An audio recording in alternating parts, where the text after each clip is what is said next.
Hello and welcome to EWTN Pro-Life Weekly. I'm your host, Prudence Robertson. Happy Feast of All Souls. J.D. Vance on Issue 1. The pro-life freshman senator from the Buckeye State has made a splash on Capitol Hill this year. He joined us to weigh in on the consequential abortion vote happening just days from now in Ohio. Plus, why he thinks keeping aid for Israel and aid for Ukraine separate is the best way to provide help to our allies in the Holy Land quickly as the war wages on. Presidential hopefuls. The field narrows in the Republican primary race for president. We bring you an update on what the candidates are saying about perhaps the most controversial topic they must address with the American people: abortion. A disturbing tie. We recently spoke with attorney Lisa Haba about the underreported connection between sex trafficking and abortion. We uncover how abusers rely on abortion to maximize their profit at the expense of innocent people.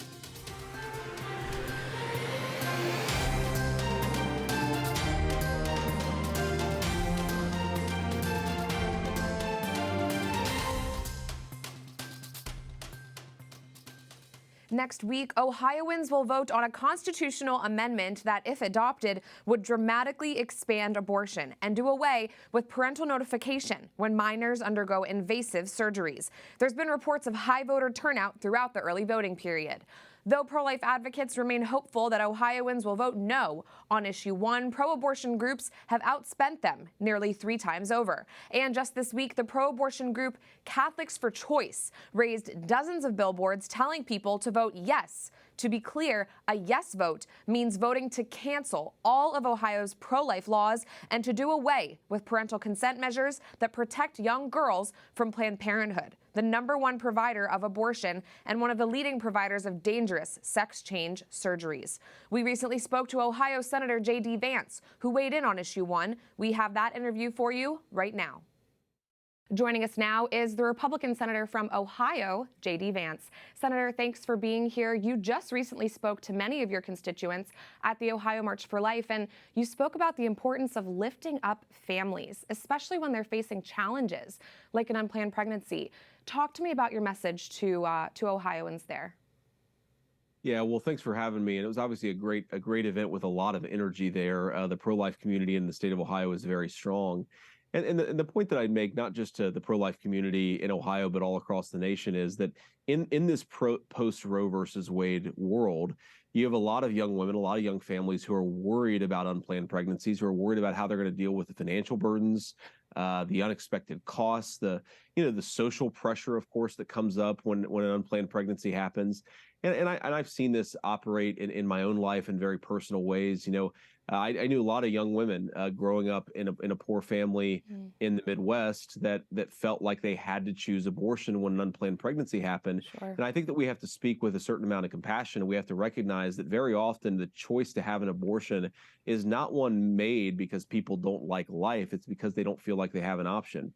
And I also think, by the way, that has to be our message to the pro-choice community as well. We have to say that very often this is not about freedom and this is not about liberty. This is about young women who are forced into a decision because they feel like they don't have another option. And I think if anything in the pro-life community, we should be standing for the freedom to choose life. So that was my message. That's going to be the message we continue to hammer, not just over the next couple of weeks as we vote on Issue 1 in Ohio. And I, of course, encourage everybody to vote no. But I think that's one of the important things we're going to have to convey as a pro-life movement, that we care about young women, we care about young children, and we want to make it possible to choose life. Yes, and of course, you alluded to this, pro-lifers across America are looking to your state as this extremely consequential vote on Issue 1 approaches. Polling is looking a little bit grim for our side. What would you do, Senator, if Issue 1 passes and that pro-abortion language is added to your state's constitution? I mean, what is the weight of this in your view? Well, I think, first of all, we have to do everything that we can to make sure that it doesn't pass. I'd encourage everybody in Ohio to vote no on Issue 1. This is a really, really radical pro-abortion amendment. It's not about reinstituting Roe versus Wade, even though I think it was a good idea to do away with that. It's really about imposing abortion up to the moment of birth on all of Ohioans and forcing taxpayers very often to pay for it. That's not a good deal for the state of Ohio. But most importantly, I just think it's a great moral evil that most Ohioans don't want to sign up for. I think the problem that we have, to be candid, is that the pro-abortion side has been very effective. They've been very well resourced, and they've really sold a story to a lot of voters in Ohio that we have to push back against. Now you ask, what would happen if this were to pass? Well, I think, one, we have to recognize it would be a great tragedy for a lot of unborn babies in the state of Ohio, but we can't let a setback defeat us here.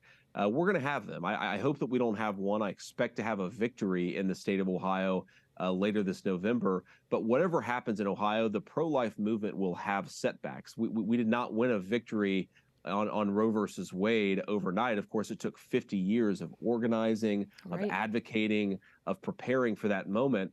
And I think whatever setbacks we experience over the next few years, we should remember that our cause is just, that just because not everybody agrees with us doesn't mean we can't persuade them, and that fundamentally the cause of life is the most important one that exists in our country. We have to keep on fighting for it. Sure. Well, I appreciate your work to get out the truth about issue one. And Senator, I want to focus on your work in the Senate for a minute. You're working diligently to provide aid to Christians and the Jewish people in Israel and Palestine. In fact, you and some of your colleagues just introduced legislation on this, and you're pushing hard for aid to Israel to remain separate from Ukraine. Explain to me why this is the best way to get aid to our allies in the Holy Land quickly, Senator. Well, if you step back and just recognize the politics of this moment that we're in, of course, most Americans support Israel, as I do. Most Americans are a little bit more conflicted about what we should be doing in Ukraine. We like the Ukrainian people, but we're also worried about the corruption in that country.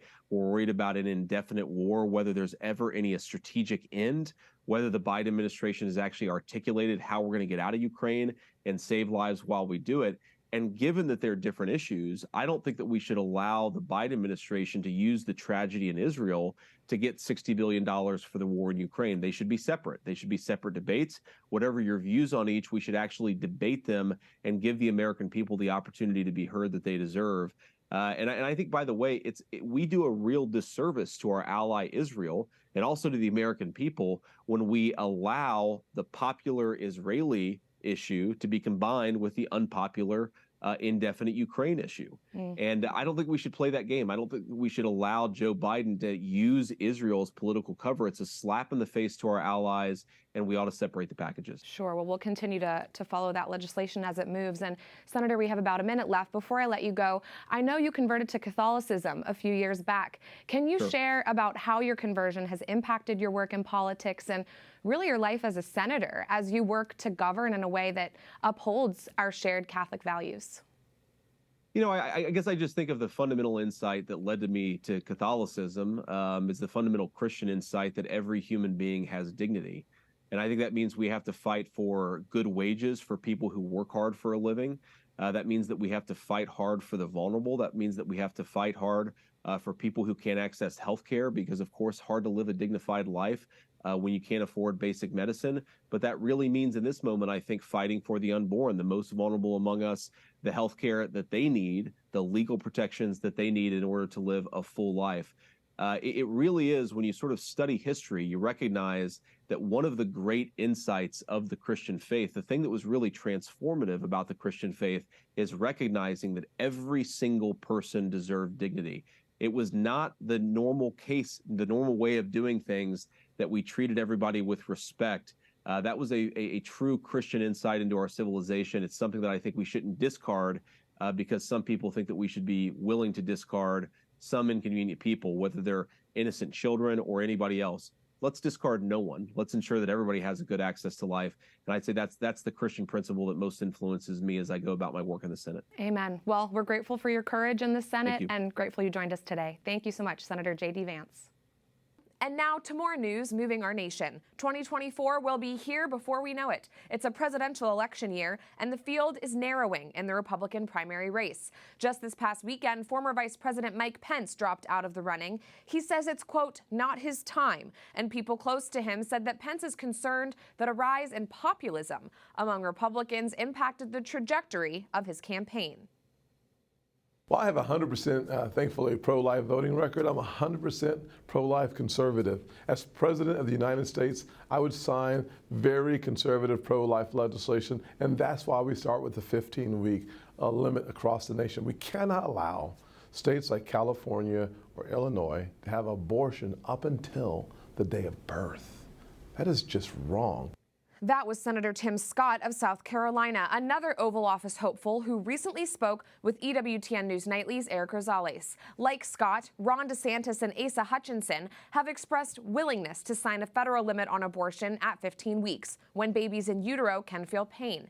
Nikki Haley also says she would sign a limit if it came to her desk as president, but is adamant that she thinks that's impossible due to the makeup of Congress and does not specify what kind of federal limit she would support.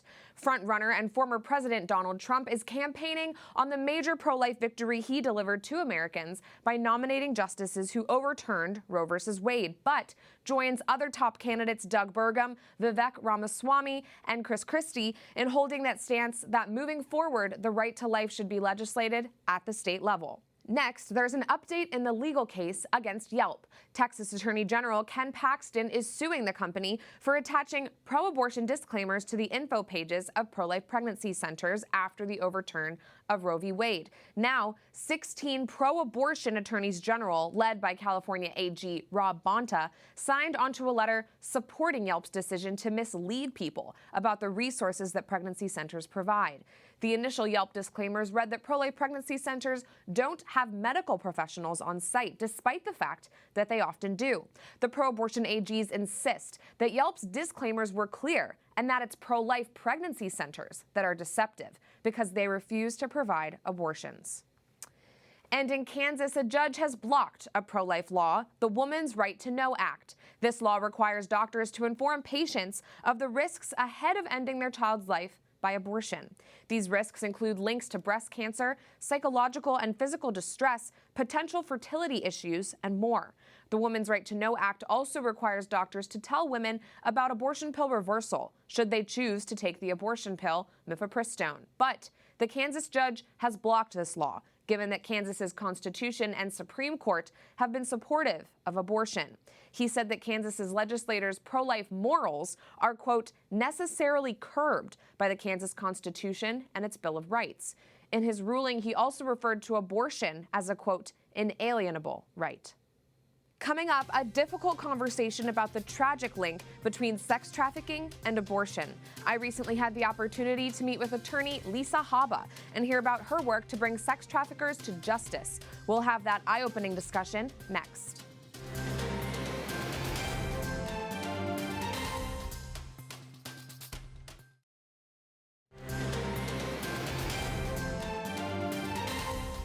You're watching EWTN Pro-Life Weekly. I'm Prudence Robertson. Welcome back to our program. Around the world, millions of people are living in modern-day slavery. The organization Walk Free has published a global slavery index and estimates that more than 1 million people in the United States were trafficked in the year 2021 alone.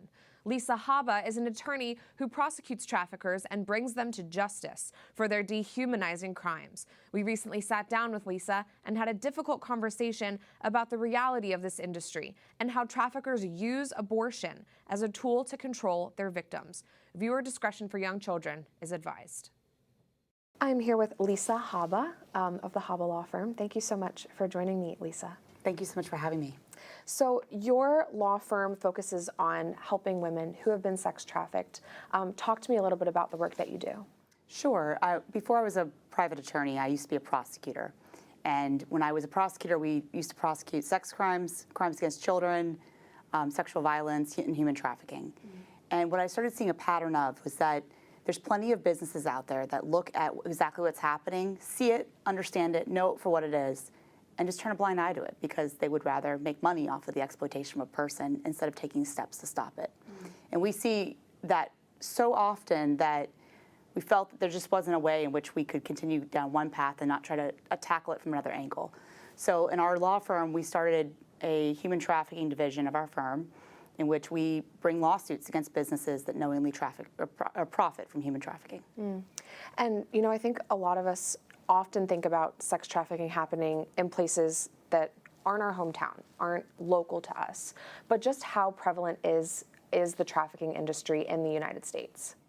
Anywhere where drugs are being sold, anywhere where hotels exist, anywhere where a human being could be with a guy that she doesn't necessarily know, which is pretty much every single community in America, Anywhere where somebody can look at another person and not see the value and dignity of that person, you're going to find human trafficking. The standard model, and of course there are so many variations of this, so I can't tell you there's like one size fits all by any means, but usually your classic sex trafficking scheme is going to involve a sex trafficker who, you know, the colloquial phrase everyone calls it is a pimp, but he's going to lure through, now it's a lot of online luring. They're going to lure people in. They're going to target children a lot of times, but any vulnerability can be exploited. Just think about vulnerabilities for a minute. The average age of recruitment for a person in sex trafficking at the beginning of their recruitment phase, and they go for a long game oftentimes, is 11 years old. Because they're vulnerable, they don't fully understand what this means, and they can form a relationship with them in a way that would be such that the child wouldn't recognize what's happening to them. So just to give you a quick example, we worked with a girl who was 11 years old. She started talking to somebody online who was actually an adult man, but he said he was a 13-year-old boy. And he just was a friend to her. And she didn't think there was nothing sexual being said, there was nothing inappropriate being said.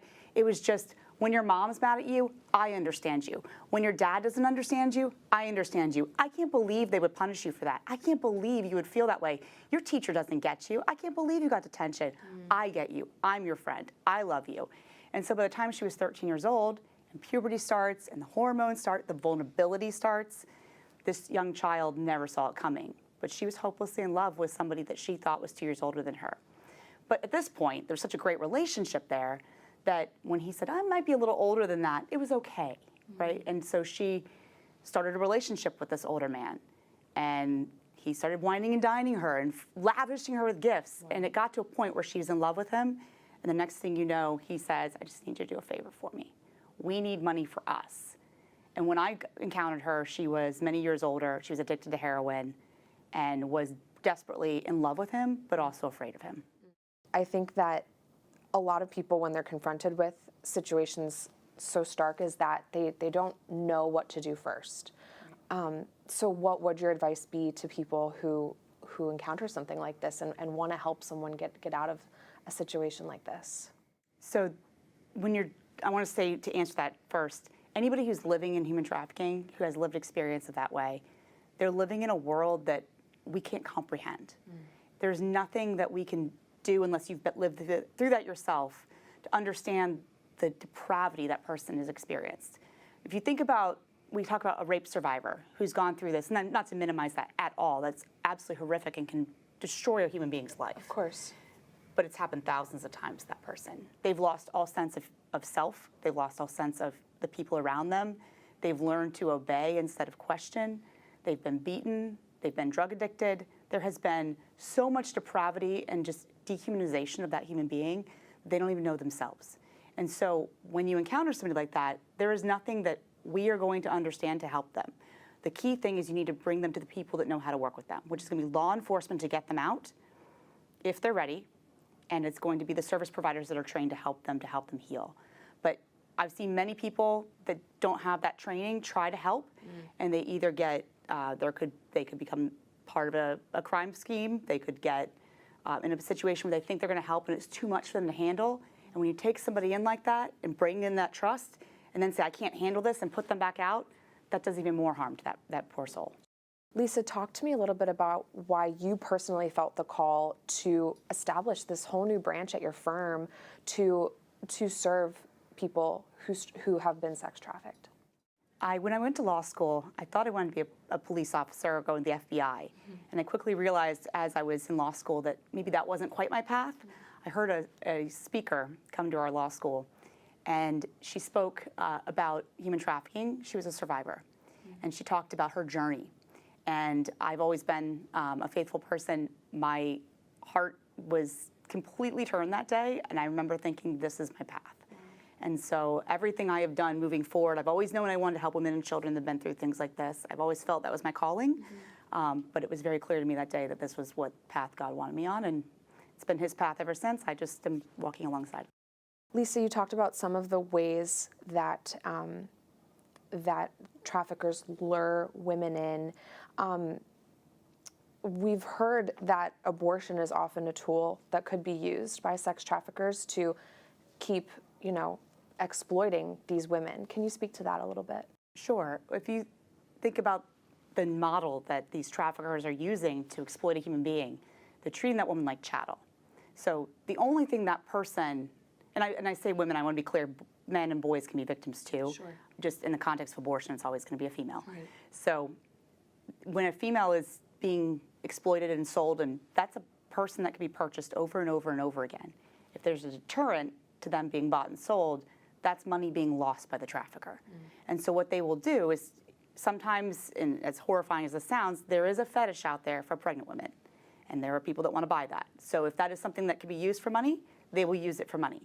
If the pregnancy is a deterrent to the clientele that they bring in, they're going to end the pregnancy. And so abortion is a tool, and it's an instrument which enables sex traffickers, and they need it to continue their operation. If they didn't have access to abortion, they would obviously have a decrease in profits in certain circumstances. But the horrifying part about this is that there's kind of two sides to the abortion side. Many times if there's a free clinic, they will go in there, it'll be handled at the clinic. They look for places that will keep secrets and not ask questions and keep the confidentiality low because they don't want any eyes or any questions being asked. Sure. If that's not available, we often see back alley abortions happen too, where I've seen it where high-profile traffickers who are extremely well off and have a lot of money have a private doctor come in and perform an abortion. I've seen people lose their ability to ever have children because an abortion was done carelessly, and it's really destroyed a lot of the victims. The work that you do is obviously it's heavy, and the sex trafficking industry is so large and expansive.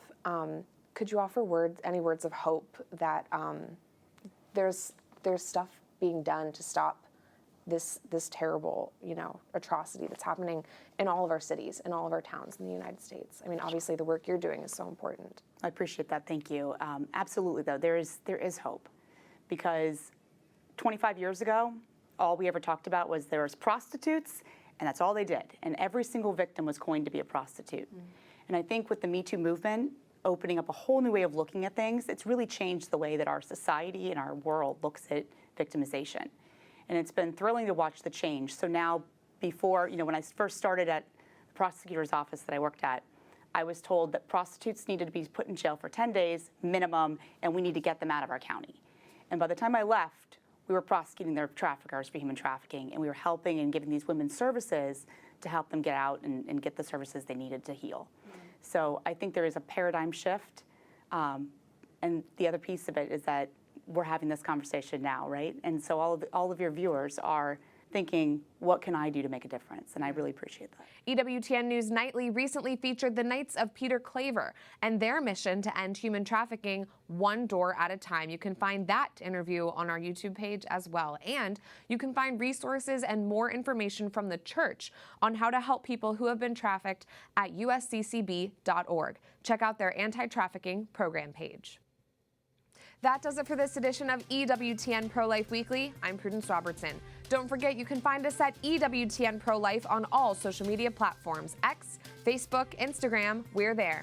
And if you're interested in more news from our nation and world, go to EWTN.com/pro-life and sign up for our newsletter, The Pro-Life Pulse. And remember, on this All Souls Day, every life is a gift. Your life is a gift. God bless.